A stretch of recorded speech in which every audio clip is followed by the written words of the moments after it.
හොඳයි අපි සතර ආහාර දුක්ඛ භාවනාව කරන්නේ. එතකොට ඕගොල්ලන්ගේ මේ කොලේ ඇති පොතේ 17 වෙනි පිටුව. එතකොට ආහාර වර්ග හතරක් තියෙනවා. කබලින්කාර ආහාරය, පස්ස ආහාරය, මනෝ සංචේතන ආහාරය, විඥාන ආහාරය කියලා ආහාර වර්ග හතරක් තියෙනවා. මේ ආහාර වර්ග හතර නිසා අපි අගති ගමන් හතරක් යනවා. ඡන්දයෙන් අගතියට යනවා, දේශයෙන් අගතියට යනවා, බයෙන් අගතියට යනවා, මෝහයෙන් අගතියට යනවා. ඉතින් අපි මේ පළවෙනි පාර බැලුවොත් මේ කබලින්කාර ආහාරය කියන්නේ අපි කන්නා වූ ආහාර කබලින්කාර ආහාර වෙනවා. දැන් ඕගොල්ලන්ගේ ගෙදර කුකුලෙක් ඉන්නවනම් ඒ කුකුලා ඕගොල්ලෝ මරාගෙන කනවනම් ඒ කුකුලා ඇවිල්ලා කබලින්කාර ආහාරය. ඒ වගේම තමයි ඕගොල්ලන්ගේ ශරීරය ඔය කිඹුලෙක් වාගේ සතෙකුට දුන්නොත් ඌ හපලා කනවා. එහෙනම් ඕගොල්ලොත් ඇවිල්ලා කබලින්කාර ආහාරය වෙනවා. ඔය පෙරකෝපදී සේම් පෙන්නනවා මේ මනවඩනා රූපයම තමයි කබලින්කාර ආහාරය වෙන්නේ. පුත්ත මාංශ සූත්‍රය කියලා සූත්‍රයක් තියෙනවා සංයුත්ත නිකායේ. තථාගතයන් වහන්සේ පෙන්නනවා එක තාත්තා කෙනෙකුයි අම්මා කෙනෙකුයි දරුවෙකුයි කාන්තාරයක් මැද්දේ ගමනක් යනවා. භාගයක් දුර යනකොට ඒගොල්ලන්ගේ ආහාර අවසන් වෙනවා. ඒ පාරේ තාත්තයි අම්මයි කතා වෙනවා අපි තුන් දෙනාම මිය යනවා. අපි මේ පුතාව මරාගෙන කාලා අපි දෙන්නවත් මේ කාන්තාරයෙන් එගොඩ වෙනවා කියලා. එතකොට ඒ දරුවෝ මරලා කන අවස්ථාවේදී ඒගොල්ලෝ රස කෑමක් කනවායි කියලා කනවාද? ඒගොල්ලෝ වැළපෙනවා කෝ අපේ පුතා කියලා. අන්න තථාගතයන් වහන්සේ තමන්ගේ දරුවම තමයි ඒ කබලින්කාර ආහාරයට පෙන්වන්නේ. බුදුහාමුදුරුවෝ පැවසුවා කවුරු හරි මෙහෙම කබලින්කාර ආහාරය අවබෝධ කරගන්නවා නම් එයා ආපහු මේ ලෝකෙට එන්නේ නැහැ කියලා. එයා අනාගාමී වෙනවා කියන එක තමයි මේ පෙන්වන්නේ. එතකොට එනවා මේ කබලින්කාර ආහාරයට තමන් කන්නා වූ කෑම කබලින්කාර ආහාරය, මනවඩනා රූපයත් කබලින්කාර ආහාරය. ඒකෙන් අපිට ඇති වෙනවා මේ අසුබේ සුබයි කියන විපල්ලාසය. දැන් මතකද අපි කිව්වා අර කෙස් ටික ඔළුවේ තියෙනකොට ඔයගොල්ලෝ හොඳයි කියලා ගන්න. ඒ කෙස් ගහක් කන බිඟානි තිබුණොත් චීය ජරාව කියනවා. ඉතින් ඒ සත්‍ය වශයෙන්ම තියෙන ওই බිඟානි තියෙන එක නෙමෙයි. එතකොට එහෙනම් අසුබේ සුබයි කියලා අපිට සංඥාවක් තියෙනවා. එතකොට මේ සංඥාවක් විතරක් නෙමෙයි. දැන් බලන්න ඔය කාගේ හරි කෙස් ටික ලස්සනයි කියලා හිතාගෙන මේ මිනිස්සයා දිහා බැලුවාම ඕගලන්ට ඒ පුද්ගලයාත් ලස්සනයි කියලා එනවා. එතකොට එහෙමනම් අන්න Tamanට තියෙනවා චිත්ත විපල්ලාසය. අසුබෝධයක් සුබයි කියලා චිත්තයක් තියෙනවා. අන්න ඒ වගේ විපරීත සිතකින් යමක් දැනගෙන ඉවසීම අපේක්ෂණයක් තියනවාද? ඒකට කියනවා දිට්ඨි විපල්ලාසයයි කියලා. ඒ කියන්නේ දැන් ওই දූරියන් කියන එක හොඳ උදාහරණයක් ඔබට. දැන් ওই දූරියන් කියන එක ගඳයි නේද? හැබැයි කන මිනිස්සයයි ගඳ ඉවසනවා. වාහනයක් ඇතුලේ දෙන්නෙක් ඉන්නවා නම් එක්කෙනෙක් දූරියන් කනවා නම් අනිත් එක්කෙනා කන්නේ නැත්නම් එයාට හිතනවා වාහනේ එළියට පැන ගන්න ඕනේ කියලා. ඒතර අර කණ එක්කෙනායි ගඳ ඉවසනවා. ඒ වගේ තමයි අපේ මේ ශරීරයේ මල මුත්‍රා ගොඩ කටෙහිම ගඳයි. ඒතර තව පුද්ගලෙක් මේක ස්පර්ශ කරනවා ඒ වෙලාවේ ඒකේ ගඳ යා ඉවසනවා. කටේ ගඳ ඉවසනවා. අන්න ඒක තමයි දිට්ඨි විපල්ලාසය. එහෙමනම් අසුභේ සුභයි කියලා සංඥාවක් තියෙනවා, චිත්තයක් තියෙනවා, දිට්ඨියක් තියෙනවා. එතකොට එහෙම විපල්ලාසය ඇති වුණාම අන්න අපි කාමයෙන් දැඩිව ගන්නවා. කාම උපාදානයි. දැන් ඕගොල්ලෝ කන කෑම ඕගලන්ට අදටත් ඕනේ, හෙටටත් ඕනේ, අනිද්දාටත් ඕනේ. ඒකෙන් ඇති වෙනවා කාම යෝගය කියන එක. මේ යෝගය කියලා කියන්නේ සසරේ බැඳ තබන ධර්මයක්. දැන් බලන්න ඕගලන්ට මේ ආහාර ඕන නිසා ඕගොල්ලෝ වැඩට යනවා. රස්සාවට යනවා කියන එක වැටෙන්නේ අදත්තාදානට. අදත්තාදාන නිසා ඕගොල්ලෝ නැවත ඉපදෙනවා. නැවත ඉපදුනායින් පස්සේ ඕගලන්ට ආපහු ආහාර ඕනේ. ඒ පාර ආපහු වැඩට යනවා. හරියට අර බල්ලා කණුව වටේ කරපුණා වගේ නේද? වෙනවද? ආහාර ඕන නිසා රස්සාවට යනවා. රස්සාවට ගියාම අපි ඉපදෙනවා. ඒ කියන්නේ අදත්තාදානී සයිපදෙනවා. ඉපදුනාම ආපහු අපිට ආහාර ඕනේ. ආපහු රස්සාවට යන්න වෙනවා. බල්ලා කණුව වටේ කරපුණා වගේ ගැලවීමක් නෑ. ඒක තමයි කාම යෝගය. ඒකෙන් ඇති වෙන අවිජ්ජා කාය ක්ලාන්තය. අවිජ්ජා කියන්නේ මොකක් හරි එකක් දැකලා මගේ වේවා කියනවා නේද? අපි එහෙම කියනවද? දන්නේම නැතුව කියනවනේ. පෙලක් කලාවට ඔය ගියක් දිහා බලලා ඕගොල්ලෝ කියන මේ ගේ හරි ලස්සනයි කියලා. ඒ කියන්නේ මොකද්ද? මේ જાතිය ගයක් මටත් තියෙනවනම් හොඳයි නේද? පර්ස් එකට තට්ටු කරලා බලනවා. සල්ලි නැති නිසා නිකන් ඉන්නවා තියෙනවනම් ගන්න. ඉතින් මෙතන පෙන්වන්නේ අවිජ්ජා කාය ග්‍රන්ථේ. කාය කිව්වම බොඩි එකක්. දැන් බලන්න ඕගොල්ලෝ ආහාරයට ගැට ගැහුණා. එතකොට ඒ වගේම ඉතින් ආහාරය ඕන නිසා රස්සාවට ගැට ගැහුණා. එතකොට රස්සාවට දෙන ආයතනයට ගැට ගැහුණා. වැරට යන්න ඕගොල්ලන්ට වාහනයක් එහෙම ඕනේ. වාහනයටත් ගැට ගැහෙනවා. පෙලක් වෙලාවට ඕගොල්ලෝ කියනවා නේද? මගේ බස් එක වැරදුනා කියලා.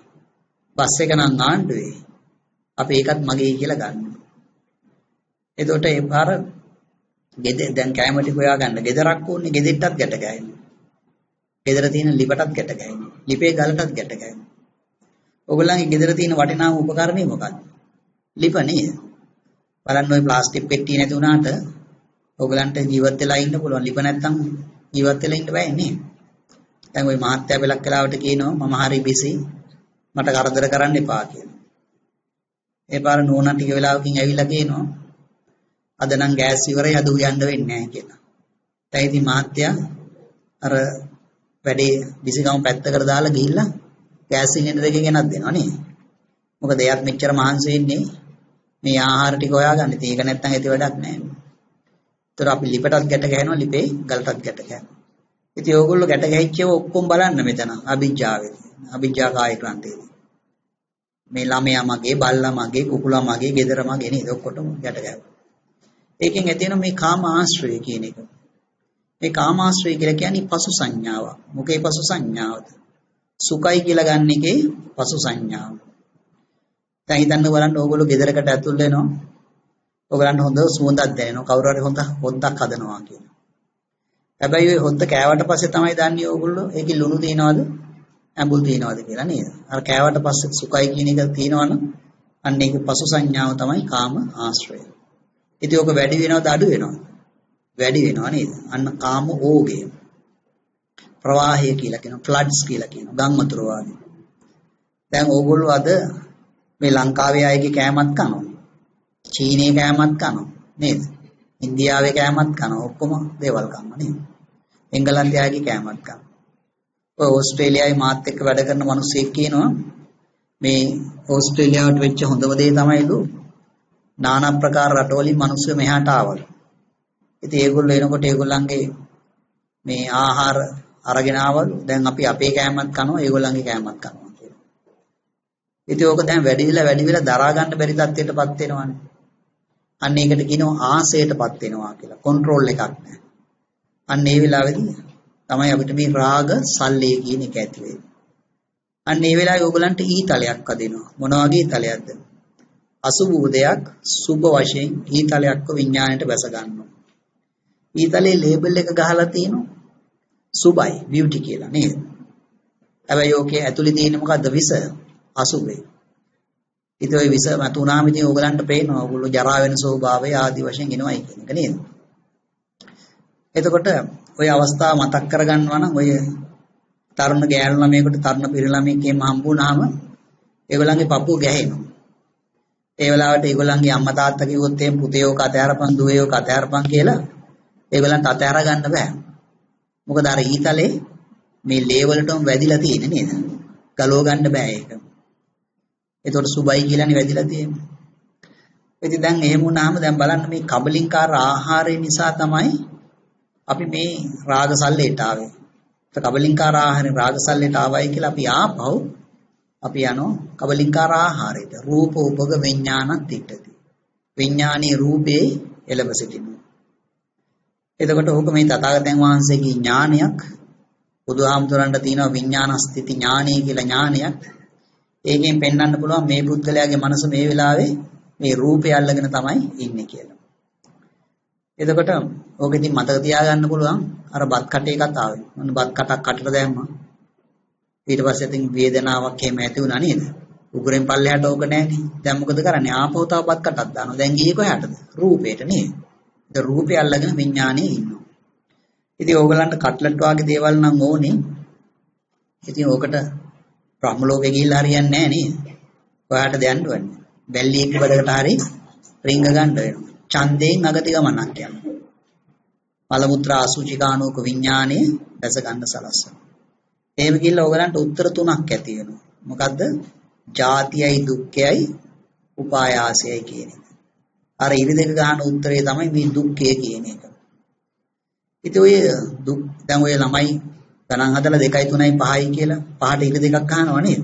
අන්න ඒ වගේ ඉරිදෙක ගන්න උත්තරේ තමයි දුක්ඛය. ඉතින් ওই දුක්ඛේ තමයි ඔයගලන්ට හැමදාම ස්පර්ශ වෙන්නේ. ඇයි එහෙම කියන්නේ? බලන්න මේ ජාති ඉඳන් මරණයට යන කොච්චර කලක් යනවද? අවුරුදු 80ක්. එතකොට දැන් ඕගොල්ලෝ 40ක් ජීවත් වුණා නම් 40 බෙදීම 80. 150ක් දුකයි නේද? 79 එක්කෙනාට 79 බෙදීම 80. 99ක් දුකයි.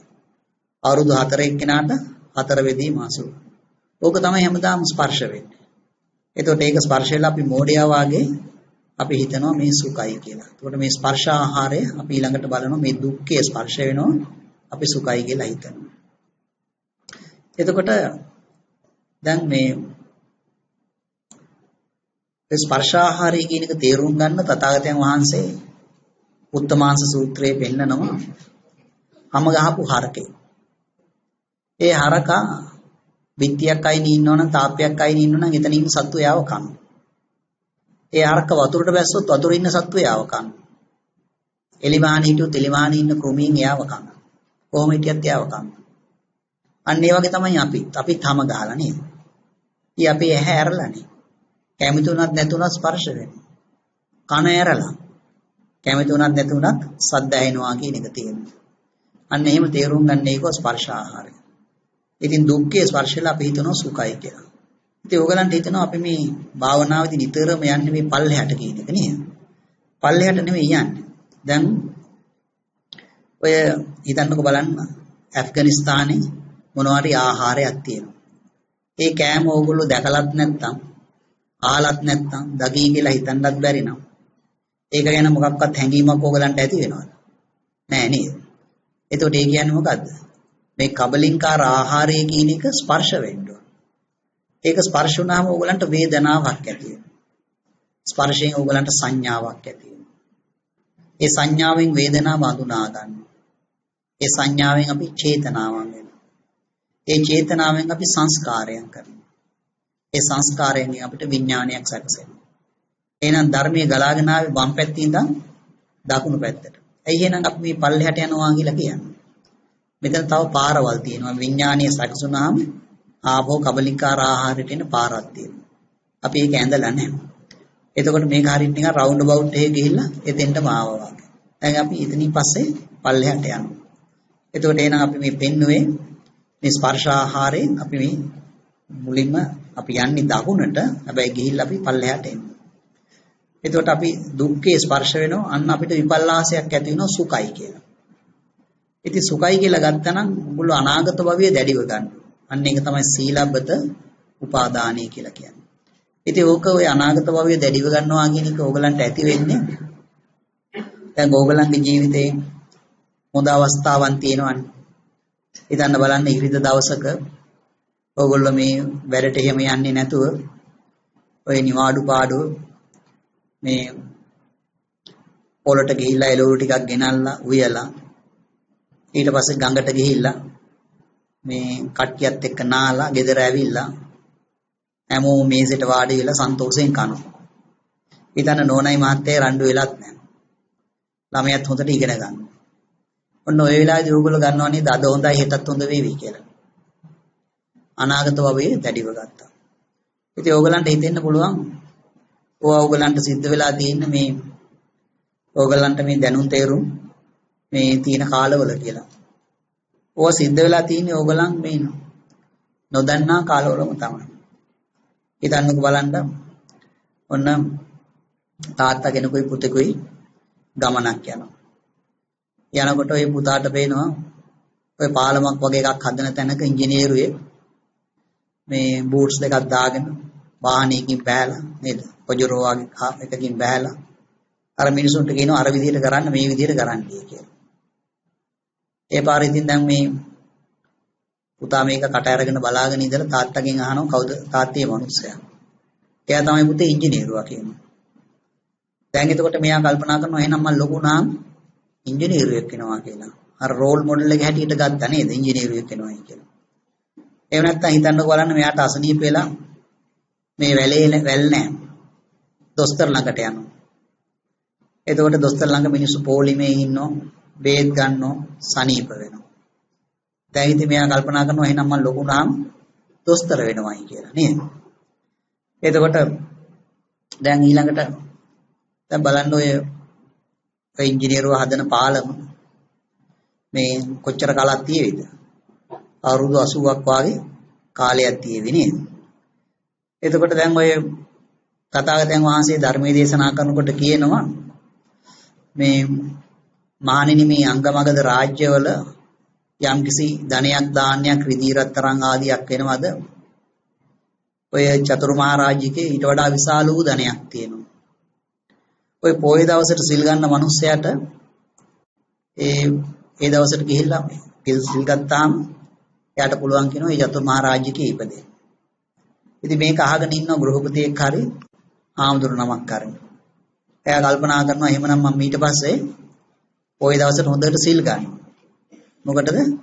එතකොට එයාට පුළුවන් ওই දිවි ලෝකෙ ගිහිල්ලා ඒ දිව්‍යාංගනාවන් එයා කල්පනා කරනවා මම නටනවා විනෝද වෙනවා. ඒ පරිපාතීන අප්සරාවන් සමග සතුට වෙනවා කියලා කල්පනා කරනවා. ඉතින් මේ පාලම ටිකක් දිගයි නේද? පාලම කිව්වේ මොකද්ද? මේ ශරීරයෙන් මේක අවුරුදු 80යි. දිවි ලෝකෙට ගියා නම් මිලියන 10ක් විතර නේද? ඉතින් එතකොට ඊළඟ දිවි ලෝකෙ ගියොත් මිලියන 36ක් විතර දිග පාලමක් හදා ගන්න පුළුවන්. එතකොට දැන් ওই සීලබ්බත උපාදානී එක කොටසක් අපි පෙන්වුවේ අනාගත භවයේ දැඩිව ගත්තා කියන්නේ. ඒකේ තවත් කොටසක් තියෙනවා. ඔයගොල්ලෝ අහලා ඇති දාරුචී පුත්‍ර කියලා කෙනෙක් හිටියා. එයා දර ඇඳගෙන එහෙම ජීවත් වුණේ. එතකොට එයා මේ හොඳ සීලයක් රැක්කා. ඉතින් එයාගේ සිත සෙලවෙන්නේ නැතුව තියෙනකොට එයා කල්පනා කළා එයා බුදු වෙලයි කියලා. එතකොට මේ දේවතාවෙක් තමයි පෙන්වා දුන්නේ ඔයා බුදු වෙලා නැහැ. බුදුහාමුදුරුවෝ වෙන තැනක ඉන්නවා කියලා. ඒ මොකද එයා ඒ කල්පනා කළේ මේ සීලයෙන් මේ වෘතයෙන් නිවන් දකින්න පුළුවන් ඒක කියලා කල්පනා කරා. සීලයෙන් නිවන් දකින්න බෑ. සීලය කියන එක තථාගතයන් වහන්සේ උපමා කළේ ගහක පොත්තට. එළය නෙමෙයි, අරටුව නෙමෙයි. එතකොට අද උදේ කරපු භාවනාවෙන් නම් නිවන් දකින්න පුළුවන්කම කියන එක තියෙනවා. සමාධි භාවනා සූත්‍රය. එතකොට දැන් අනාගත භවයේ දැඩිව ගත්තා නම් අන්න ඉතින් දැන් Tamanට ඇති වෙන භව යෝගිය කියන එක. භවයේ යන්න කැමති දිව්‍ය භව, බ්‍රහ්ම භව වගේ යන්න කැමැත්තක් කියන එක තියෙනවා. ඉතින් ඒකෙන් ඇති වෙනවා මේ ව්‍යාපාද කාය ග්‍රන්ථය කියන එක. ඇයි ව්‍යාපාදේ ඇති වෙන්නේ? දැන් අපි කිව්වේ මෙච්චර වෙලා මේ හොඳ දේවල් නේද? හොඳට කාලා බීලා ජීවත් වෙලා ඉන්නවයි කියලා සිල් රැකගෙන වාය. ඇයි ව්‍යාපාදේ ඇති වෙන්නේ? දැන් අන්න අර හොඳට කාලා බීලා ඉන්න අවස්ථාවේදී කල්පනා කළා අද හොඳයි කියලා නේද? ඉතින් අද හොඳයි කියලා ගත්තට හෙට උදේ වැඩට යන්න ලෑස්ති වෙනකොට ඔන්න ඔෆිස් එකකින් කෝල් එකක් එනවා. ඊට පස්සේ වැඩට එන්න එපා ඔයා බස් කරා කියලා. දැන් ඉතින් කාලාමාරයි නේ. දැන් බලන්න අර වාහනයක් ගත්තා නම් වැඩට යන්න ඒකට ලෝන් එක ගෙවන්නේ කොහොමද? ළමීන්ට කන්න දෙන්නේ කොහොමද? දැන් බලන්න මේ අභිජ්ජාවෙන් ගැට ගැහිච්ච ඒවා තියෙනවා නේද? ඒවා ඔක්කොම ව්‍යාපාදයේ බවට පත් වෙනවා. දැන් ලිපෙන් ඇති වැඩකුත් නැහැ නේ ආහාර නැත්තන් නේද? ලිපේ ගලටත් පයින් ගන්නවා නේද? ඉතින් එහෙම උණයි කියලා අපි අතහරින්නේ.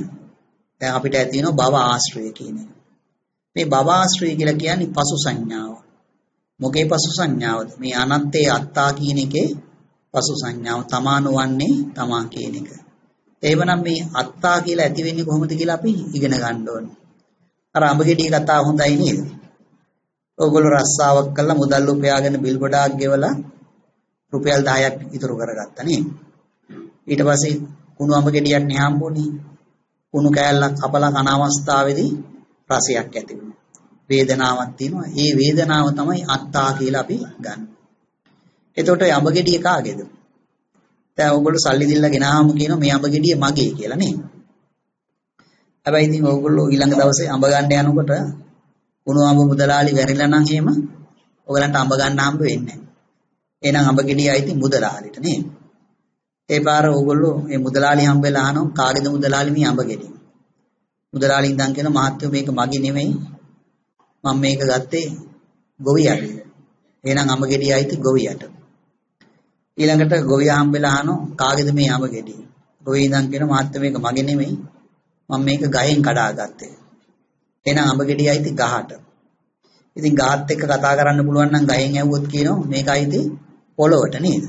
එහෙනම් ඒව ධාතු. එහෙනම් අඹ ගෙඩිය අනත්තා, අඹ ගෙඩිය කාලේ ඇති වෙන වේදනාව අත්තා තමා කියලා ගන්නවා. එතකොට තවත් විදිහකට කියන්න පුළුවන්. දැන් ඕගොල්ලෝ දන්න ඔය මුහුදු වෙරළේ මිනිස්සු අර සර්ෆ් බෝඩ් එකේ කර පොඩි මේකක නැගලා එයා එහාට මෙහාට යනවා නේද? එයා කියනවා මේ මාව වීඩියෝ කරන්න, මාව බලාගෙන ඉන්න ෆොටෝ ගන්නයි කියලා. එයා රැල්ලක් උඩ යනවනේ. එතකොට ඒ අවස්ථාවේදී අර රැල්ලත් ගත්ත තමා කියලා. අර ඉස්සෙල්ලා අඹ ගෙඩිය තමා නෙමෙයි, රූපේ තමා නෙමෙයි, දැන් රූපයක් තමා. අර කුඩ ලිස්ස ලිස්ස යනකොට අර රැල්ලත් එක්ක ඇති වෙන වේදනාවක් තමා කියලා ගන්නවා. ඉතින් යා තේරුම් ගත්තේ නැති එක මොකද්ද? දැන් බලන්න ඔය උලඟ නැති වෙච්ච ගම රැල්ල කඩාගෙන වැටෙනවන්නේ. ඉතින් අපේ කතාවේදී ඔය රැල්ල හදාගත්තේ කොහොමද අපි? අපි ඔක හදාගත්තේ අපේ මේ ඇහැ කන නාසය දිව ශරීරය මනස බීනියවයි ස්පර්ශ කරලා. තථාගතයන් වහන්සේ පෙන්නනවා ඒ රැල්ල ඔය මුහුද රැල්ලට වඩා හරි විශාලයි. මුහුද රැල්ල ගතියුත්තක් නැහැ. මොකද එහෙම කියන්නේ? ඕගොල්ලෝ හරකෙක් වෙලා හිටපු වෙලාවේ ඕගොල්ලන්ගේ බෙල්ල කැපුවාම ගියේ ලේ ප්‍රමාණය ඔය මහා සාගර වල තියෙන ජලයට වඩා වැඩි. ඒ තරම් කාලයක් ඕගොල්ලෝ හරක් වෙලා ඉඳලා තියෙනවා. ඒ තරම් කාලයක් ඕගොල්ලෝ කුකුළු වෙලා ඉඳලා තියෙනවා. එහෙමනම් ඉතින් මුහුද රැල්ල ගතියුත්තක් නැහැ නේද? එතකොට දැන් එහෙමනම් අපිට පේනවා මේ අවස්ථාවේදී ස්පර්ශය තමා නෙමෙයි, ස්පර්ශය නිසා ඇතිවෙනා වූ වේදනාවත් අර රූප කොටසත් තමා කියලා ගන්නවා. එතකොට මේ අත්තා කියන එකේ පසු සංඥාව තමයි භව ආශ්‍රය. ඉතින් ඔක පෙන්වන්න පුළුවන් ඩයග්‍රෑම් එකකින්. ඒ කියන්නේ මේ අලුත් ඩයග්‍රෑම් එකක් නෙමෙයි. ඕගොල්ලන්ගේ ওই තියෙන කොලේම තමයි. අපි සිංහල වචනේ මැකුවා, පාලි වචනේ ඉතුරු කරා. එතකොට මේ මනෝ සංචේතනාවෙන් ඉඳන් ඕගලන්ට පේනවා කළු පාටින් රේඛාවක් ඇඳලා තිනවා ಜಾතියට. ඒ රේඛාවට සමාන්තර රේඛා තුනක් ඇඳලා තිනවා රතු පාටින්. එතකොට අපි මේ සුඛයි කියන එක හරහා ඇඳාම එන්නේ කාමාශ්‍රයට. එහෙනම් කාමාශ්‍රය කියලා කියන්නේ මොකද්ද? සුඛයි කියන එකේ පසු සංඥා. අත්තා කියන එක හරහා ඇඳොත් එන්නේ භවආශ්‍රයට. භවආශ්‍රය කියලා කියන්නේ එහෙනම් අත්තා කියන එකේ පසු සංඥා. නිට්ටයයි කියන එක හරහා ඇඳොත් එන්නේ දිට්ඨි ආශ්‍රයට. එහෙනම් දිට්ඨි ආශ්‍රය කියලා කියන්නේ මොකද්ද? නිට්ටයයි කියලා ගන්න එකේ පසු සංඥා. පසු සංඥා තුනක් තමයි පෙන්වන්නේ. එතකොට දැන් අපි පෙන්නුවා මෙතන මේ අත්තා කියන එකේ පසු සංඥාව භවආශ්‍රය. ඕක එන්නේ වැඩි වෙනවා භවෝගේ දරා ගන්න බැරි තත්ත්වයටපත් වුණාම දේශ සල්ලය. අන්න ඒ වෙලාවේ ඔයගලන්ට ඊතලයක් වදිනවා. මොන වගේ ඊතලයක්ද? දුක්ඛ දෙයක් සුඛ වශයෙන්. ඊතලයක් විඥාණයට දැස ගන්නවා. ඊතලයේ ලේබල් එක ගහලා තියෙනවා සුඛයි කියලා. සත්‍ය වශයෙන් මේක ඇතුලේ තියෙන විස මොකද්ද? දුක්ඛේ. ඊට ඒ දුක්ඛේ මතුණයින් පස්සේ ඉතින් ඕගලන්ට තරහත් යනවා. දැන් මේ මගේ සීයා අවුරුදු 100ක් ජීවත් වුණා. එතකොට ඒ අම්මා කියනවා හැමදාම 100ක් කතා කරගෙන ගිහලා කෑම කන්න කියනවා. කෑම කන්න ගියාම 100ට හැමදාම තරහ යනවා. 100 කියනවා මේ පුතේ මේ ගෙදර ඉන්න අයට උයන්න තේරෙන්නේ නැහැ කියලා. මට නම් ඒ කෑම රහයි. මොකද මේ 100ට වෙලා තියෙන්නේ. දැන් බලන්න අපි ඉපදෙනකොට ඔය රස අංකුර කියලා එනවනේ ටේස්ට් බඩ්ස්. එතකොට ඒවා ආපහු එන්නේ නැහැ. ඉතින් අවුරුදු 100ක් යනකොට මේක පුදුමාකාර විදිහට මැරිලා ගිහිල්ලා. 100 දන්නේ නැහැ මේක 100 හිතන්නේ ගෙදර අයට උයන්න බැරි කියලා. එයාකට හොඳ කතාවකුත් කියනවා. අබයි සුඳුරුයි කහයි දාලා හැදුවා නම් උක හරියනවා කියලා. ඉතින් මේ රස අංකුර ගියා නම් ඉතින් ගියා තමයි නේද? දැන් 100 ඉල්ලන්නේ මොකද්ද? අර පොඩි කාලේ ඇති වෙච්ච වේදනාව තමයි ඉල්ලන්නේ නේද? එතකොට එහෙනම් වේදනාව උපක විඥානත් ඉත්තති. විඥානයේ වේදනාවේ එළඹ සිටිනවා. දැන් ඒක හරියට අර පළවෙනි පාර රූපය අල්ලගෙන හිටියන්නේ නේද? වඳුර දැන් ඒ අත්ත අතහැරලා දැන් අල්ලගත්තා අර වේදනා කියන අත්ත. ඉතින් 100 හැමදාම කැම කන්න ගිහිල්ලා ගෙදර මේ එතනින් යන්නේ තරහෙන් තමයි. දේශයෙන් අගති ගමනක් යනවා. ගිහිල්ලා උත්තර තුනක් ඇති වෙනවා. ජරාවයි දෝමනස්සයයි ප්‍රියෙහි විප්‍රයෝගය. අර ඉරි දෙක ගන්න උත්තරේ තමයි දෝමනස්සය. එතකොට මේ වෙලාව වෙනකොට ඕගලන්ට පොඩි භාවනාවක් තියෙනවා. මොකක්ද මේ භාවනාව? මේ කබලින්කාර ආහාරය රාගසල්ලෙන් කරකෝලා මල මුත්‍රා අසුචි ගානෝක විඥානේ බැස ගන්න සැලැස්සුවා. ඒ කියන්නේ ඡන්දයෙන් අගති ගමනක් ගිහිල්ලා අපි ඇති කරගත්තේ දුක්ඛයක්. ඒ දුක්ඛයේ ස්පර්ශ වෙලා අපිට ඇති වෙන්නේ දෝමනස්සයක්. ඉතින් අපි මේ භාවනාව තව චුට්ටක් දික් කරනවා. එතකොට ඕගොල්ලන්ගේ මේ වේදනාව දෝමනස්ස සහගත වෙනකොට සංඥාවත් දෝමනස්ස සහගත වෙනවා. එතකොට මේ දෝමනස්ස සහගත සංඥාවෙන් තමයි ඕගොල්ලෝ චේතනා කරන්නේ. ආන්න දෙයක් නෑ නේද? ඕගොල්ලන්ට හම්බුනේ කුණුවඹ ගෙඩියක් නේද? ඒක කාලානේ ජීවත් වෙලා ඉන්නවා කියලා කල්පනා කරේ. ඉතින් මේ චේතනාවෙන් ගත්තට පස්සේ ඉතින් දැන් අන්න අනත්තේ යත්තා කියන විපල්ලාසේ තමානුවන්නේ තමා කියන විපල්ලාසේ. ඉතින් අපි ඒක පැහැදිලි කරානේ අඹ ගෙඩිය කතාවෙන් නේද? ඒ වගේම අර සර්ෆ් බෝඩ් එකේ යනකොට අපි පෙන්වන්නේ. එතකොට දැන් තමා කියලා ගත්තා නම් ඉතින් දිට්ඨීන් තියෙනවා. දිට්ඨි උපාදාන. ඉතින් ඒකෙන් ඇති වෙනවා අපිට දිට්ඨි යෝගිය කියන එක. තමන්ව සසරේ බැඳ තබනවා කියන එක තියෙනවා. ඒකෙන් ඇති වෙනවා පරාමාස කාය ග්‍රන්ථය. පරාමාසය කියන්නේ වරදව වටහා ගන්නවා මිස්ඇප්‍රිහෙන්ෂන් කියලා කියනවා. මොකද්ද මේක සම්බන්ධ වෙනවා මේ සීලබ්බත උපාදානයට. දැන් බලන්න අර ඉංජිනේරින් කරන දරුවා පළවෙනි අවුරුද්දේ මෙයා හිතන්නේ ආ ඉංජිනේරුවෙක් කියලා. මෙඩිකල් ස්ටුඩන්ට් හැමදාම හිතන්නේ ආ ડોක්ටර් කියලා. එතකොට ඒ වගේ තමයි අර දිවි ලෝකේ යන්නේ කියලා හිතාගෙන සීල රකින්න මිනිස්සයා එයා කල්පනා කරනවා මං මෙතනින් පස්සේ දෙවි කෙනෙක් කියලා. මෙයා මැරිලා අපාය යන්නත් පුළුවන් සීලේ පුරන් ඉස්සෙල්ලා මැරිලා. නමුත් ඉතින් එයා වරදව වටහා ගත්තා එයා දෙවි කෙනෙක් වෙනවයි කියලා නේද? ඉතින් දැන් පේනවද මේ සීලේ නෙමෙයි ප්‍රශ්නේ තියෙන්නේ. සීලේ ප්‍රතිඵලයට ඇලෙනවා නේද? දෙවි කෙනෙක් වෙනවා ආදි වශයෙන් කියලා. ඒකෙන් ඇති වෙනවා ඕගලන්ට මේ දිට්ඨි ආශ්‍රය කියන එක. මේ දිට්ඨි ආශ්‍රය කියලා කියන්නේ පසු සංඥාව. මොකේ පසු සංඥාව? මේ නිට්ඨිය කියලා ගන්න එකේ පසු සංඥාව කියලා ටිකකට ඉස්සෙල්ලා බලමු. ඒවනම් අපි ඉගෙන ගන්න ඕනි කොහොමද මේ අනිත්‍ය නිට්ඨිය කියන විපල්ලාසය ඇති වෙන්නේ කියලා. ඒක ඇති වෙන්නේ මේ කබලින්කාර ආහාරය රාගසල්ලෙන් කරකවන්න පුළුවන් තාක්කල් ඕගලන්ට නිට්ඨියයි කියලා හැඟීමක් ඇති වෙනවා.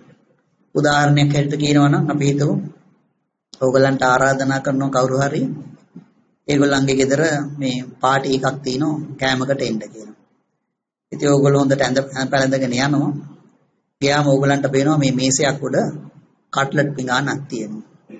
දැක්ක ගමන් එකපාරටම කට්ලට් කියලා නිකන් ලයිට් එක පත් වුණා වගේ නේද? සුබයි කියලා එනවා. එතකොට දැන් හැබැයි ඉතින් උඹ ගිය ගමන් කටේ දාගන්න බෑනේ. එතකොට ඒ කියන්නේ ඉතින් අනිත් අය මේ කණ්ඩේ කියලා කියන එක මැනර්ස් තියෙනවනේ පොඩ්ඩක් ඉන්න බෑ නේද? ඉතින් දැන් ඉතින් මෙයා ඒ කිට්ටුවෙම නැංගුරන් දාගෙන වගේ ඉන්නවා. එයාට පේනවා මේ කට්ලට් තියෙනවා කියලා මේ රාග සල්ලෙන් එයා ඒක කරකවනවා. එතකොට දැන් හිතන්නකෝ බලන්න උතෙන්ට තව මිනිස්සෙක් කෙනවා. එයාටත් පේනවා කට්ලට් තියෙනවා කියලා. හැබැයි තාම කන්න කියලා නේ.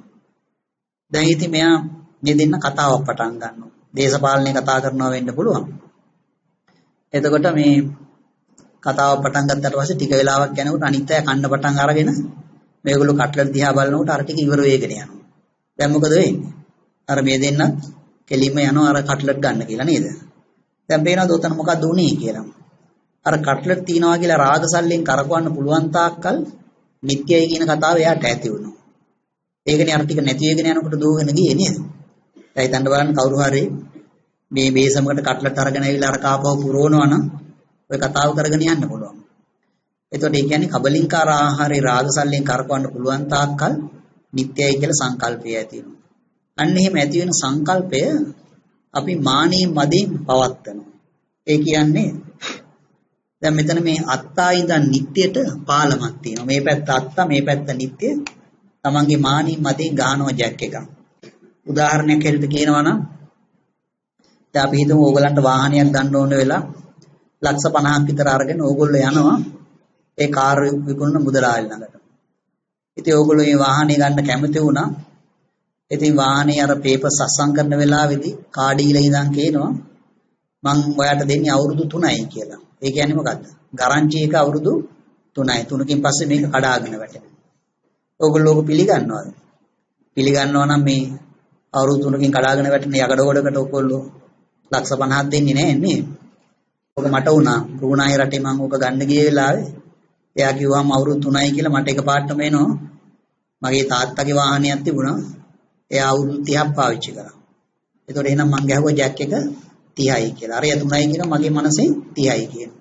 මගේ වාහනයක් තිබුණා මං අවුරුදු 15ක් පාවිච්චි කරලා වික්ක මං දන්නේ ඊට පස්සේ මොකද්ද උනේ කියලා. අන්න ගැහුවා ජැක් එක 15යි කියලා.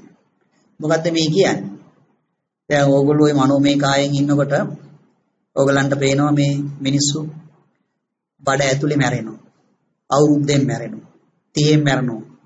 මොකද්ද ඕගොල්ලෝ එයාට කියන්නේ? මේ අර පව් කරපු කට්ටිය. කලින් භවයේ මම අවුරුදු 80ක් හිටියන්න ගැහුවා ජැක් එක. නිට්ටයයි කියලා නේද? අන්න එහෙම නිට්ටයයි කියන එකේ පසු සංඥාව තමයි දිට්ඨි ආශ්‍රය. ඉතින් ඕක එන්නේ එන්න වැඩි වෙනවා දිට්ඨි යෝගය. මේක දරා ගන්න බැරි තත්ත්වයටපත් වුණාම දිට්ඨි සල්ලේ. අන්න ඒ වෙලාව ඔයගලන්ට ඊතලයක් වදිනවා. මොන වගේ තලයක්ද? අනත් වූ දෙයක් අත්තා වශයෙන් තමානවන්නේ තමා වශයෙන් ඊතලයක් වැඩි. ඊතලයේ ලේබල් එක ගහලා තියෙනවා ඒ තමා කියලා. එතකොට ඒකේ විස හැටියට තියෙන්නේ මොකද්ද? තමා නොවේ කියන එක. තමා සෙල්ෆ් මෙතන තියෙනවා අනත්තා කියන එක තමා නොවේ කියන එක. ඉතින් ඕගලන්ට ඕක පේනව නේද? මේ පෙලක් වෙලාවට. දැන් ඕගොල්ලෝ ඒ රස්සාවෙන් මගේ කියලානේ එහෙම ගන්නෙ නේද? ඉතින් පෙලක් වෙලාවට ඔෆිස් එකට යනකොට ඕගොල්ලෝ ගේට්ටුවෙන්වත් ගන්න නැහැ නේද? ඒතර අනිත් කට්ටිය ඇතුලේ ඉන්න තමා විතරක් එළියේ. ඉතින් දැන් කල්පනා කරන කොහොමද ඒක උනේ? මේ මගේ රස්සාවනේ නේද? එතන ඔක රස්සාව ඕගොල්ලන්ගේ නෙමෙයි කියන එක ඒ ආයතනින් එහෙම පෙන්වා දීලා තියෙනවා නේද? එතකොට දැන් ඉතින් මේක උනාට පස්සේ දැන් ඉතින් සංඥා උපග විඥානත් තිට්ඨති. විඥානයේ සංඥාවේ එළඹ සිටිනවා. ඒ මොකද සංඥාවෙන් තමයි චේතනා වෙන්නේ කියලා. එතකොට අපි මෙතෙන්ට ආවට පස්සේ ඒ විඥානීය සංඥාවේ එළඹ සිටිනවා කියන එක තියෙනවා. ඉතින් මේක නිසා අපි බයෙන් අගති ගමනක් යනවා. ඇයි අපි බයෙන් අගතියට යන්නේ? හදන්නා වූ සංස්කාරය බෙදේ කියලා තමයි බයෙන් අගතියට යන්නේ. ඒ කියන්නේ හිතන්න බලන්න වඩු බාසුන් නැහැ කෙනෙකුට ලී කෑලි 3ක් හම්බ වෙනවා මේසයක් හදන්න. එතකොට ලී කෑලි 2ක් හොඳයි එකක් ගුල්ලෝ ගහලා. බාසුන්යාට කරගන්න දෙයක් තිබුණේ නැහැ මේසේ හැදුවෙන් පස්සේ බාසුන්යාට පේනවා මේ දකුණු පැත්තේ කකුලට ඇවිල්ලා තියෙන අර ගුල්ලෝ ගහපු ලී කෑල්ල. දැන් බාසුන්යාට බයයි මේක මේ කඩාගෙන වැටෙයි කියලා නේද? එතකොට හදන්නා වූ සංස්කාර මිදෙයි කියලා තමයි බයෙන් අගතියට යන්නේ. ඉතින් මෙතන උත්තර තුනක් තියෙනවා. ව්‍යාධියයි, ශෝකයයි, අප්‍රියයි, සංපයෝගයයි. අර ඉරි දෙක ගන්න උත්තරේ තමයි ශෝකය කියන එක. ඉතින් අපි අර ඉස්සෙල්ලා කිව්ව භාවනාව අපි දික් කරුව නේද? මේ කබලින්කාර ආහාරේ රාගසල්ලේ කරකෝලා මල මුත්‍රා ආසුචිකානෝප විඥානීය වැස ගන්න සලස්වෝ. ඒ කියන්නේ ඡන්දයෙන් අගති ගමනක් ගිහිල්ලා අපි ඇති කරගත්තේ දුක්ඛයක්. ඒ දුක්ඛයේ ස්පර්ශ වෙලා අපිට ඇති වෙන්නේ දෝමනස්සය. දෝමනස්ස සාගත වූ සංඥාවෙන් හදන සංස්කාරයේ තියෙන ශෝක කරන ස්වභාවය. ඉතින් මේ භාවනාව අපි තව චුට්ටක් දික් කරමු. දැන් එතකොට දැන් මේ ශෝක කරන සංස්කාරයෙන් තමයි අපි මේ විඥානීය කියන එක සකස් කරන්නේ. ඔය විඥානාහාරය කියන එක තේරුම් ගන්න තථාගතයන් වහන්සේ උත්තමාංශ සූත්‍රයේ පෙන්නනවා එක මිනිසෙක් හොරකමක් කරලා එයාව මේ රාජබට්ටිය අල්ලගන්න. අල්ලගෙන ගිහිල්ලා රජුරු ඉස්සරහට ගිහිල්ලා කියනවා රජතුමනි මෙයා මෙහෙම මේ හොරකමක් කළා. එයාට මේ කැමති දඬුවමක් දෙන්නයි කියලා. ඒ පාර රජුරු කියනවා මෙයාට උදේවරුවට කසපාර 100ක් ගහන්නයි කියලා. ඒ පාර දවල්වල රජුරු ආන කොහොමද අර මිනිස්සයා තාමත් ජීවත් වෙලා ඉන්නවා කියලා. ඒ පාර කියනවා එයාට තවත් කසපාර 100ක් ඒ දවල්ට ගහන්න කියලා. අවස්සල රජුරු ආන කොහොමද අර මිනිස්සයා තාමත් ජීවත් වෙලා ඉන්නවා කියනවා. එහෙනම් හවසටත් කසපාර 100ක් ගහන්නයි කියනවා. දැන් කසපාර 300ක් වදිනවා නේ. එතකොට බුදුහාමුදුරුවෝ අහනවා ඒගොල්ලෝ හරි දුකක් විඳිනවා නේද කියලා. භික්ෂුන් වහන්සේලා කියනවා එක කසපාරක් වැදුනත් හරි දුකක් විඳිනවායි කියලා. ඉතින් කසපාර තමයි අපිට වදින්නේ නේද? 300ක් වදිනවා. කොහොමද ඕගලන්ට පළවෙනියට කසපාර වදින්නේ? එලාම් එකෙන් නේද? පළවෙනි එක එලාම් එකෙන්. පෙලක් අය එලාම් එක අල්ලලා පොලේ ගහනවනේ. මේක එහෙම බල නිසා මේ නිදා ගන්නත් නැහැ කියලා නේද? දැන් හිතන්නකෝ බලන්න ওই ගාල්ල පැත්තේ මිනිස්සෙක් කොළඹ වැරට එනවා. එතකොට මේ මිනිස්සයා මේ රෑ 10ට විතර වෙන්නේ නැති නිදාගත්තේ. දැන් ඉතින් එලාම් එක තිබ්බා උදේ 3ට නැගිටින්න 4 කෝච්චිය යන්න නේ. ඔන්න පළවෙනිම කසපහර වැදුනා එලාම් එකකින්. දැන් ඉතින් ඒ පාර ඉතින් එයා යනවා කුස්සියට. ඉදිමර ගාතේ නේද? කුස්සිය දැක්කාම සතුටක්ද ඇති වෙන්නේ? නෑ නේද? තව කසපහරක් වදිනවා. දැන් ඉතින් කල්පනා කරනවා මොනවද උයන්නේ නේද? බෝංචිද කැරට්ද නේද? අර මෙනු එක මාරු කරන්නත් එපා හැමදාම එකම නැතුව. තව කසපහරක් වදිනවා. ඊට පස්සේ මෙතින් මේ පොද්දට දාන්න ලුණු ටිකක් තක්කලි ගෙඩියක් එහෙම නැත්නම් තව කසපාරක්. පොද්දට ලුණු වැඩි නම් තව කසපාරක්. පොද්දට ලුණු අඩු නම් තව කසපාරක්. ඉතින් මේ මිනිස්සයා කන්නේත් නැහැ බලක් ගලාවට අර මහත්යට බත් එකයි ළමයින්ට සෑන්ඩ්විච් යදුව දුවලා ගිහිල්ලා කෝච්චියේ දෙනවා නේ. කෝච්චියේ ලුණා මුදවට කසපාර වදිනවා නේ. ඇයි දැන් පොල් පටෝල වගේනේ කෝච්චි වල නේ. ඉතින් ඕගොල්ලෝ බස් එකේ යනකොටත් ඕගොල්ලන්ට වදිනවනේ. දැන් බස් වල දාලා දෙනව නේද කංකාරච්චලේට අර බයිලා වාගේ සින්දු දාලා නේද? ඔන්න තව කස පාරක් අදින. ඉතින් හිර වෙලා වැඩට යනවා ගියාම ඔෆිස් එකේ අය කියනවාද? අනේ මේ ඔයා හරියට මේ හිර වෙලා මහන්සියලා ආවේ වාඩිලා ඉන්න මන්ට එකක් හදලා දෙන්න ගෙනත් දෙන්නම් කියලා. කවුරුවත් කියන්නේ නැහැ නේද? මොකද පරක් වුනේ. ඊට පස්සේ පරක් වුණොත් මේ දොට්ට දානවා කියනවා. පඩියත් කපනවා කියනවා නේ. තව කස පාරක් ඇදුණා. කමන්නේ පඩි හම්බ වෙනවනේ කියලා ඉවසගෙන ඉන්නේ. දවල්ට ඉතින් ඒ පාර ඔන්න බත් එක කාලා එළවලු ටිකක් ගන්න යනවා. තව කස් පාරක් වදිනවා නේ. දැන් තියෙන පුළුවන් තරම් වසවිසනේ නේ. ඒ පාර හවසට කෝච්චිය තව කස පාරක්. ඉතින් ගෙදර ආවා. ගෙදර ආවම දකින්නේ කුස්සියනේ. කුස්සිය දැක්කාම සතුටක්ද? දැන් එක පාරක් කිව්වා තව පාරක් උයපන් අම්මා නේ. ඔන්න තව කස පාරක් වැදුණා. ඉතින් ඊට පස්සේ මේ අර 18 බබා ගෙදර එහෙම ඇවිල්ලා නැත්තම් තව කසපාරක් නේද නිදා ගන්නවත් නැහනේ. රෑ නිදා ගන්න ගියායින් පස්සේ ආපහු භයානක හීන දැක්කොත් තව කසපාරක්. උදේ ඉඳන් රෑ වෙනකන් කසපාර නේ. පේනවද මේ අපිට වදින්නේ 300යි කියලා මේ බුදුහාමුදුරුවෝ ඇවරේජ් එක පෙන්වා දීලා තියෙන්නේ.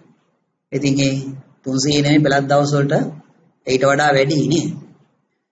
එතකොට දැන් බුදුහාමුදුරුවෝ අන්න එහෙම තේරුම් ගන්න ඒකුවා විඥාන ආහාරය. ඉතින් දැන් මේක හොඳ උදාහරණේ නේද? ඇයි එහෙම කියන්නේ? මොනව කරලාද මෙයාව මේ අල්ලගත්තේ? හොරකමක් වාගේ එකක් කළා නේද? ඒ කියන්නේ කර්ම විඥානයේ දුක් විඳින හැටි තමයි මේ පෙන්වා දුන්නේ. එතකොට ওই විඥාන ආහාරේ අන්න එහෙම තේරුම් ගත්තා නම් ඒ පුද්ගලයා රහත් කියලා තථාගතයන් වහන්සේ පැවසුවා. ඒකෙන් ඇති වෙන අනිත්‍ය නිත්‍යා කියන විපල්ලාසය නේද? එතකොට ඉතින් අපි ඒක පැහැදිලි කරානේ. ඉතින් නිත්‍යයි කියලා ගත්තා නම් දැන් ඇති වෙනවා අත්වාදු උපාදානෙ. තමා කියලා කෙනෙක් ඉන්නවා කියලා ඒකට ඇලෙනවා. අර සර්ෆ් බෝඩ් එක උඩ යන එක්කෙනා මේ මම ඉන්නේ මම මේ විඳින්නේ කියලා ගන්නවා නේ.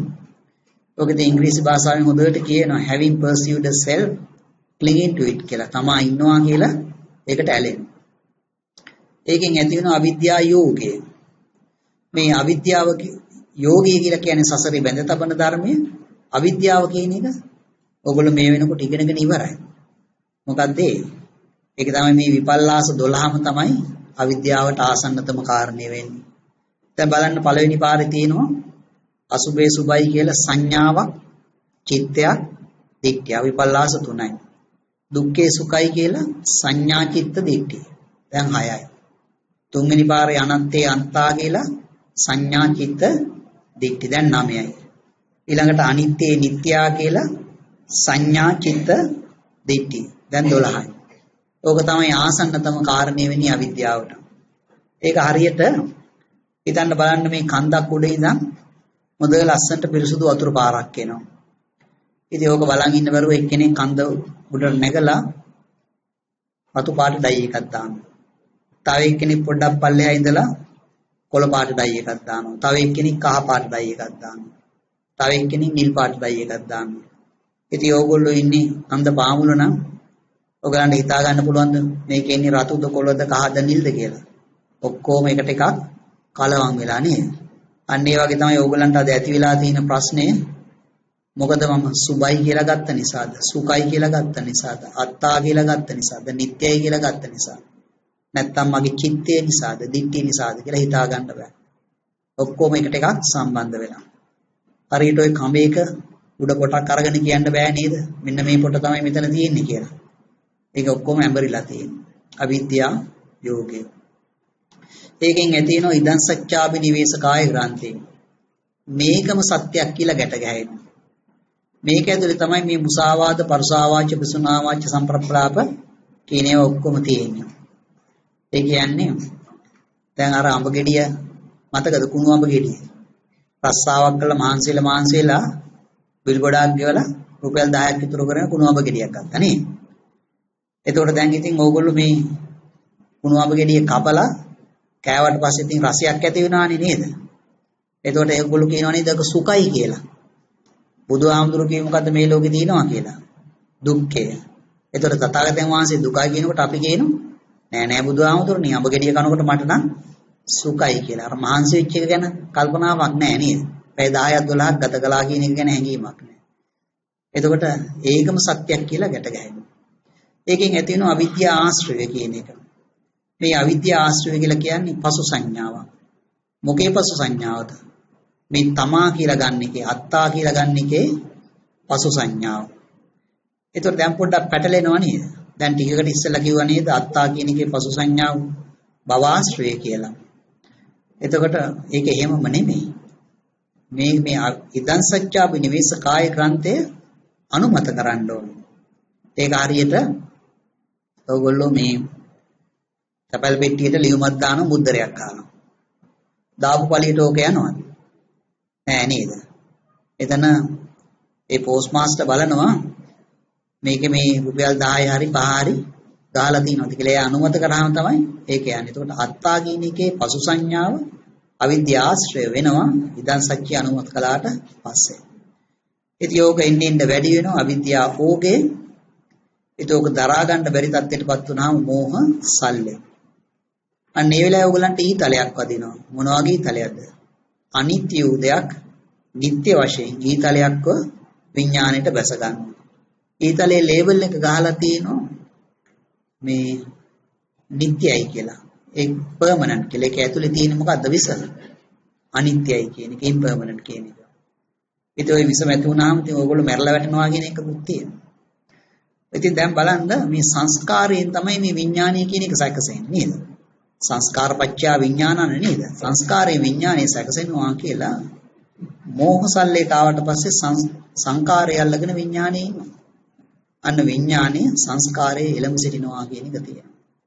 දැන් වඳුරා අර ඉස්සෙල්ලා රූපාත්ත වේදනාත් එහෙම අල්ලගෙන හිටියේ ඒක ඔක්කොම අතහැරලා දැන් එයා අල්ලගත්තා සංස්කාර කියන අර්ථ.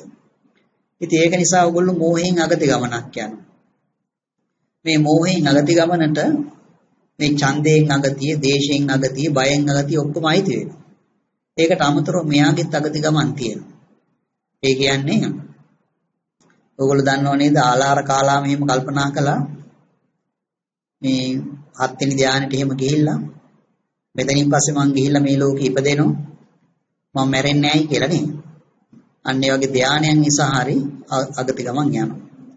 ඉතින් මේකේ උත්තර තුනයි. මොකද්ද? මරණයයි පරිදේවයයි යම් පිච්ඡන් නලබති තම්පි දුක්ඛය. අර ඉරි දෙක ගන්න උත්තරේ තමයි පරිදේවී හඬා වැළපෙනවා නේද? කසපහර වදිනවනේ උදේ ඉඳන් රැ වෙනකම්. කෙන්ද්‍රිත් ගෑවෙනවා නේද? එතකොට එහෙනම් අපි අර ඉස්සෙල්ලා කිව්ව භාවනාව දික් කරමු. මේක තමයි ඔයගොල්ලන්ගේ පළවෙනි භාවනාව. මතක තියාගන්න. මොකද්ද? පළවෙනි ලයින් එකයි කබලිකාර ආහාර, පස්ස ආහාර, මනෝ සංචේතන, විඥාන ආහාර. ඊළඟට අවසාන ලයින් එකට ඉස්සෙල්ලා එක.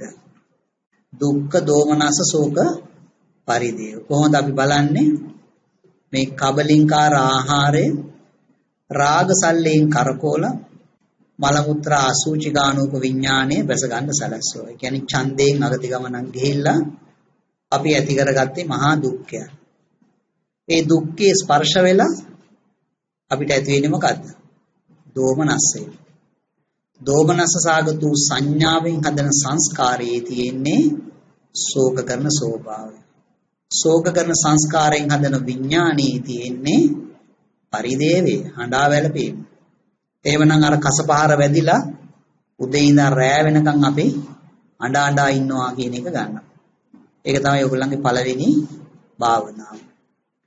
එතකොට දෙවෙනි භාවනාවට ඔයගොල්ලෝ කරන්නේ මෙතන මේ කබලින්කාර ආහාරයේ තියෙන තැනින් මේ තමන් කණ්ඩ කැමති කෑම මනවඩනා රූපයක් තියෙනවා. ඉතින් මතකද අපි කිව්වා මේක මේ භාවනා කරනවා කියන්නේ රෙසිපි එකක් අරගෙන උයනවා. මේක තමයි රෙසිපි එක නේද? කබලින්කාර ආහාරයෙන් ඉඳන් චන්දාගතියට 10යි දුක්ඛයත් එක්ක 11යි. එතකොට දැන් තමන් මේ කණ්ඩ කැමති කෑමකුයි මනවඩනා රූපෙකුයි තිබිලා තමන්ගෙන් ප්‍රශ්න කරනවා මේක කබලින්කාර ආහාරයද? ඔව් කෑම කබලින්කාර ආහාරය. ඒතර අර මනවඩනා රූපය ඒකත් කබලින්කාර ආහාරයද? උත්තමාංශ සූත්‍රයේ පෙන්වන්නේ තමන්ගේම දරුවයි කියලා නේ. එතකොට එහෙමනම් ඔව් මනවඩනා රූපයත් කබලින්කාර ආහාරය.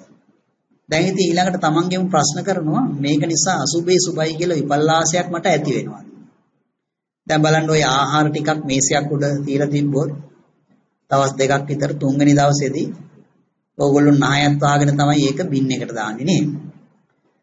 එතකොට ඔය ආහාරය අරගෙන ඕගොල්ලන්ගේ ශරීරය ඇතුළට දාගත්තොත් අර අසුචි හැටියට පිට වෙනකොට ඕගොල්ලෝ දන්නවා ජරා ගොඩක් කියලා.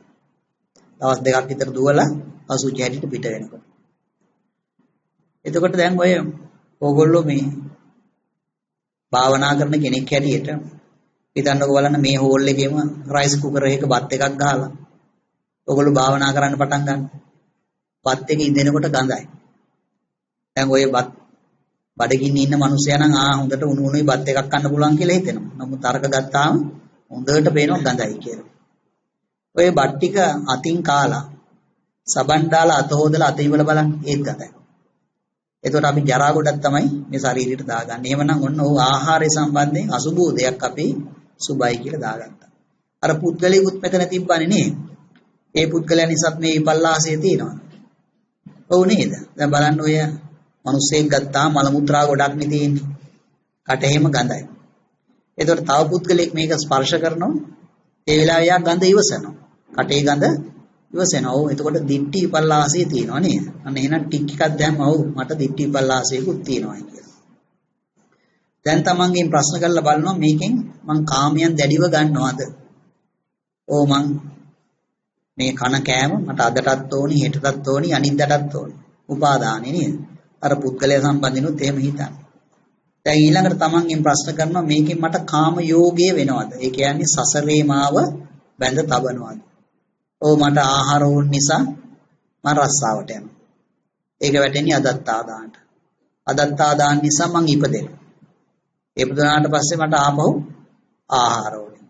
ඉතින් ඒ පාර මං ආපහු රස්සාවට යනවා. අර බල්ලා කණු වටේ කරගුණා වගේ ගැලවීමක් නැහැ. කාම යෝගය සතරේ බැඳ තබනවා.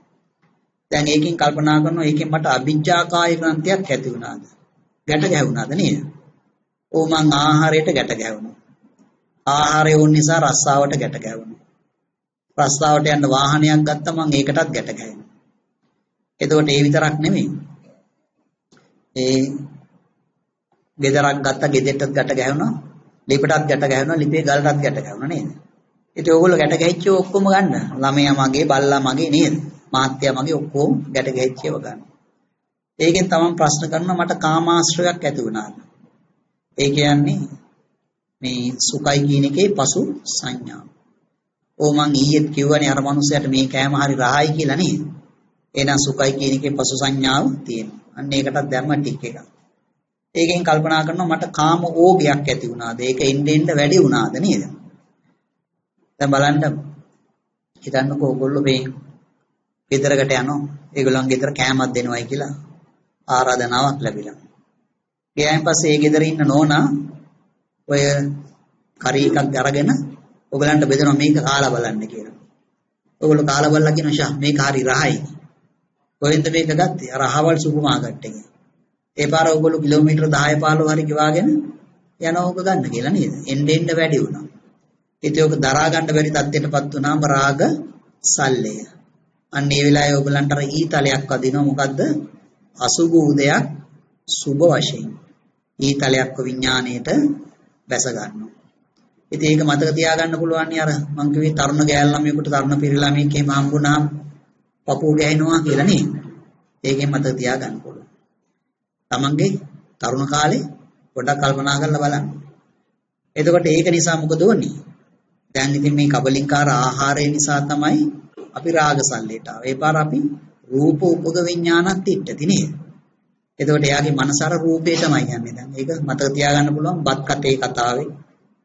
අර උගුරෙන් පල්ලෙහාට ඕකනේ ආපහු බත් කටම දාගත්තා නේද? රූපේටමයි ගියේ. දැන් අර ගෑනු ළමයාගේ පිරි ළමයාගේ කතාවේ නම් එවනම් අර පිරි ළමෙන් අර ගෑනු ළමයා ගැනම සිත යනවා නේද? රූපය අල්ලගෙන විඥානේ ඉන්නවා. ඉතින් දැන් ඕගලන්ට කට්ලට් වගේ දේවල් නම් ඕනේ. ඉතින් ඒකට බ්‍රහ්ම ලෝකෙට ගිහිල්ලා හරියන්නේ නැහැ නේද? මොකද කරන්නේ? බැල්ලියක බඩකට හරි රිංග ගන්න වෙනවා. ඒ කියන්නේ මල මුත්‍රා අසුචි කාණෝක විඥානේ පැස ගන්නවා. අන්න ඡන්දයෙන් අගති ගමනක් යනවා.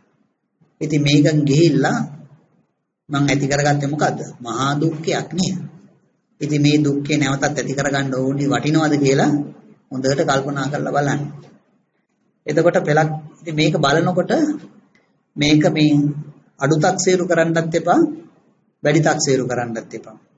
අඩු තක්සේරු කරනවා කියන්නේ කෙනෙක් කල්පනා කරනවා මොකද්ද මේ කියන්නේ? කෑමක් ගැන කියනවා, කාමයක් ගැන කියනවා. මම මේ නාම රූප භාවනා කරන මනුස්සයනි කියලා නේද? නාම රූප කියන්නේ මොනවද කියලා දන්නේ නැහැ. ඔය පටිච්චසමුප්පාදයේ ඉහළ පුරුක් භාවනා කරන්න ඕනේ අනාගාමී අය. අනිත් අය තමයි පල්ලෙහා පුරුක් භාවනා කරන්න ඕනේ. දැන් අපි එතන ඉන්නේ පටන් ගත්තේ මතකද? නන්දියෙන් උපාදානී භවය භවෙන් ජාතිය නේද? පල්ලෙහා පුරුක් ඒව තේරෙනවා. උඩ පුරුක් ඉතුරු කරන්න ඕනේ අනාගාමියට. ඒව ටිකක් ගැඹුරුයි. ওই නාම රූප කියන වචනේ ගත්තට හරියන්නේ නැහැ. එතකොට දැන් බුදුහාමුදුරුවෝ කිව්වේ මොකද්ද? බුදුහාමුදුරුවෝ කිව්වේ මේ කබලින්කාර ආහාරය මෙහෙම තේරුම් ගත්තා නම් එයා අනාගාමී කිව්වා. ඉතින් තමන් අනාගාමී නෙවෙයි නම් කල්පනා කරන්න මම මේ නොදන්නාකමට බුදුහාමුදුරන්ට ගරහනවා නේද කියන එක නේද? පෙලක් අය වැඩි තක්සේරු කරනවා. පෙලක් අය කල්පනා කරනවා අප්පච්චි මෙතන කාරණා 10යි. දුක්ඛයත් එක්ක 11යි මං කොහොමද දැන් මේව මතක තියාගන්නේ මං වයසයි නේ කියලා නේද? ඉතින් දැන් බලන්න ඒ වුණාට ඕගොල්ලන්ගේ ගෙදර යතුරු හංගපු තැන, සල්ලි හංගපු තැන මතකයි නේ? පේනවද මේ සංසාරේ අනේකට ওই තරම් මතක තියාගන්න පුළුවන් නම් මේ සංසාරයෙන් ගැලවෙන එකට පොඩ්ඩක් මතක තියාගන්න බැරිද? ඉතින් මේකේ අපි හිතමු මොන ඕගලන්ට මේ ඕගේ මතක නැහැ. සල්ලේ මතකයි. ඒවනම් සල්ලි ටික වැඩියෙන් වඩනවා. ඉතින් පෙරක් අයට ඕකත් මහා කරදරයක් නේ. මෙච්චර මෝඩද මට මෙච්චර මතක තියාගන්න බැරිද කියලා නේ. ඉතින් එහෙමනම් ඔයගොල්ලෝ භාවනාවට පෙරම ඔය පොත දිගහැරලා තියාගන්න ඔඩොක්කේ. ඔය 17 වෙනි පිටුව නේ. ඒ වෙලාවට නම් පොත් පෙරලන්න යන්න එපා. මොකද භාවනා කරන අයට කරදර වෙන්නේ නැතුව අපි භාවනා කරගන්න එපා නේද? එතකොට දැන් ඉතින් එකක් මතක නැත්තම් අන්න එකක් දෙකක් ඕකෙන් බැලුවට කමක් නැහැ. හැබැයි ඉතින් හැම එකම බලන්නත් යන්න එපා. එතකොට ඒක නිකන් හරියට ලෝඩින් අන්ලෝඩින් වගේ නේද? අර විඥානයත් ඕක විමින් බහලා දීලා යන්න කැමති වෙනවා. මේක මනසෙන් කරන්න ඕනේ. ඉතින් එකක් දෙකක් මතක නැත්තම් බැලුවට කමක් නැහැ. එතකොට දැන් භාවනා දෙකක් කිව්වා නේද? තුන්වෙනි භාවනාවකුත් තියෙනවා. ඒකට අපි හරහට බලනවා. දැන් බලන්න ඕගලන්ට මේ බබාවාගේ රූපයක් තිබුණා ජාති. ඒක ජරාවටපත් වුණා, ව්‍යාධියටපත් වුණා, මරණයටපත් වුණා. මෙල්ල මනෝමය කායෙන් ඉන්න කාල නැහැ වාගේ දුකයි. අන්න බබාවාගේ රූපයෙන් වෙන් වුණා. ඒ නිසා ප්‍රියේහි විප්පයෝගේන ජාති දුක්ඛ ස්පර්ශ වේමින් ප්‍රියේ විප්පයෝග. ඉතින් මේ ජාති ශරීර එකයිනේ තියෙන්නේ. ඒතර මනාපෝ මේ ශරීරයෙන් වෙන් වුණා නම් ඊටු ඔක්කොම අප්‍රියයි. එහෙනම් ප්‍රියේ විප්පයෝගයෙන් අප්‍රියේ සංපයෝගය. එහෙනම් ජරා දෝමනස් ස්පර්ශ වෙමින් අප්‍රියේ සංපයෝග. ඒක අපිට පෙන්වන්න පුළුවන් අර අපි ඉරි ඇඳලා තියෙන ඩයග්‍රෑම් එකේ ඕගලන්ටත් ඔන්නම් ඇඳ ගන්න පුළුවන්. ජාති දුක්ඛ ස්පර්ශ වෙමින් ප්‍රියේ විප්පයෝග. ජරා දෝමනස් ස්පර්ශ වෙමින් අප්‍රියේ සංපයෝග. ව්‍යාධියයි ශෝකයයි ස්පර්ශ වෙමින් යම් පිච්ඡන්න ලබිතම්පි දුක්ඛය. ඔයගොල්ලෝ මේ භාවනාවට ගන්න මේ පළවෙනි අරෝස් දෙක විතරයි. ජාති දුක්ඛ ප්‍රියේ විප්පයෝග, ජරා දෝමනස් අප්‍රියේ සංපයෝග. මේ තුන්වෙනි එක අපි ගන්නෙ නෑ. ඒතර කාරණා 6යි නේද? හැබැයි ඉතින් මේ දුක්ඛේ ඇති වෙන්න නම් අපි ඉතින් මනෝමය කායෙන් ඉන්නෝ කාරණය වගේ දුකයිනේ. එහෙමනම් ව්‍යාධියයි මරණයයි ඇති වෙන්න ඕනේ. ඒතර මේ දෙකත් එක්කව කරාම කාරණා 8යි. ඉතින් මේ භාවනාව අර ඉස්සෙල්ලා කිව්ව භාවනා දෙකටම වඩා ගැඹුරුයි. මොකද මේකේ පළවෙනි පාරේ, දෙවෙනි පාරේ, තුන්වෙනි පාරේ, හතරවෙනි පාරේ උත්තරත් මේකට සම්බන්ධ වෙලා තියෙනවා. එතන මේක තමයි තුන්වෙනි භාවනාව. එතකොට පළවෙනි භාවනාව නැවතත් මතක් කරනවා නම් මොකක්ද ඒක කරන්නේ? මේ කබලින්කාර ආහාරය රාගසල්ලෙන් කරකෝලා මල මුත්‍රා අසුචිකානෝක විඥානේ බැස ගන්න සැලැස්සුවා. ඒ කියන්නේ ඡන්දයෙන් අගති ගමනක් ගිහිල්ලා අපි ඇති කරගත්තේ මොකද්ද? දුක්ඛය. ඒ දුක්ඛේ ස්පර්ශ වෙලා අපිට ඇති වෙන්නේ දෝමනස්සයක්. දෝමනස්ස සාගත වූ සංඥාවෙන් හදන සංස්කාරයේ තියෙන්නේ ශෝක කරන ස්වභාවය. ඒ ශෝක කරන සංස්කාරයෙන් හදන විඥානයේ තියෙන්නේ පරිදේවේ හඬා වැළපීම නේ. ඉතින් කසපහර වැදිලා උදේ ඉඳන් රැය වෙනකන් අපි අඬා ඉන්නවා කියන එක තියෙනවා. ඒක තමයි පළවෙනි භාවනාව. දෙවෙනි භාවනාවට කරන්නේ මේ කබලින්කාර ආහාරයේ තියෙන තැනින් තමන් කණ්ඩ කැමති කෑම මනවඩනා රූපයක් තියෙනවා. මේ බිල්ඩින් එකක් වුණත් කබලින්කාර ආහාරය වෙනවා. මේවා කන සත්තු ඉන්නව නේද? හැබැයි ඉතින් ඕගොල්ලෝ ඒ කන සත්තු නෙමෙයි හින්දා ඕගොල්ලන්ගේ ආහාරය තියන්නේ. ඒක තියලා තමන්ගෙන් අහනවා මේක කබලින්කාර ආහාරයද? ඔව් කෑම කබලින්කාර ආහාරය. මනවඩනා රූපය කබලින්කාර ආහාරය. පුත්තමාංශ සූත්‍රයේ පෙන්වන්නේ නේද? තමන්ගේ දරුවා කියලා. ඉතින් ඒකෙන් තමන් ප්‍රශ්න කරනවා මට අසුබේ සුබයි කියලා විපල්ලාසයක් ඇති වෙනවා. ඔව් අර කෑම ඔයගොල්ලෝ දන්නවා. ඒක ජරා ගොඩක් නේද? මං කියේ දවස් දෙකක් තිබ්බනම් දඳ ගන්නවනේ ජරාවක් තමයි ගන්නෙ ඔයක. නිසා මං සුබයි කියලා අරන් තියෙනවා. එතකොට අර පුද්ගලයෙක් තිබ්බනේ. ඒ පුද්ගලයා ඒ කටේම ගඳයි. මල මුත්‍රා ගොඩක් තියෙනවා. හැබැයි අපි ස්පර්ශ කරනවා මේක හොඳයි කියලා. එතකොට අපිට දිට්ඨි පල්ලාසයක් තියෙනවා. අන්න එහෙම හොඳට බලාගෙන එනවා. බලාගෙන ඇවිල්ලා මම මේ ඡන්දයෙන් අගති ගමනක් ගිහිල්ලා මම මල මුත්‍රා අසුචිකානෝක විඥානේ දැස ගන්න සැලැස්සුවා. ඒකෙන් පස්සේ මට ඇතිවෙන දුක්ඛයක් නේද? ආපහු මේ දුක්ඛය ඇති කරගන්න ඕනිද කියලා තමන් කල්පනා කරන්න. ඒක තමයි දෙවෙනි භාවනාව. තුන්වෙනි භාවනාවට අපි හරහට යනවා. කොහොමද? බබා වාගේ රූපයක් තිබුණා ජාතිය ඒක ජරාවටපත් වුණා, ව්‍යාධීටපත් වුණා, මරණයටපත් වුණා. පෙරලා මනෝ මේ කායෙන් ඉන්න කාලණය වාගේ දුකයි. බබා වාගේ රූපයෙන් වෙන් වුණා. ඒක නිසා ප්‍රියෙහි විප්‍රයෝගය. එතකොට ජාති දුක්ඛ ස්පර්ශ වෙමින් ප්‍රියෙහි විප්‍රයෝගය නේද? එතකොට මේ ಜಾති ශරීර එකයි තියෙන්නේ. ඒකෙන් අයින් වුණා නම් අනිත්‍ය ඔක්කොම අප්‍රියයි නේද? එතකොට ජරා දෝමනස ස්පර්ශ වෙමින් අප්‍රිය සංපයෝග. ඉතින් මෙතන ව්‍යාධියයි මරණේ කාරණා දෙක එක්කව කළාම ඕගලන්ට කාරණා 8ක් භාවනාවට තියෙනවා.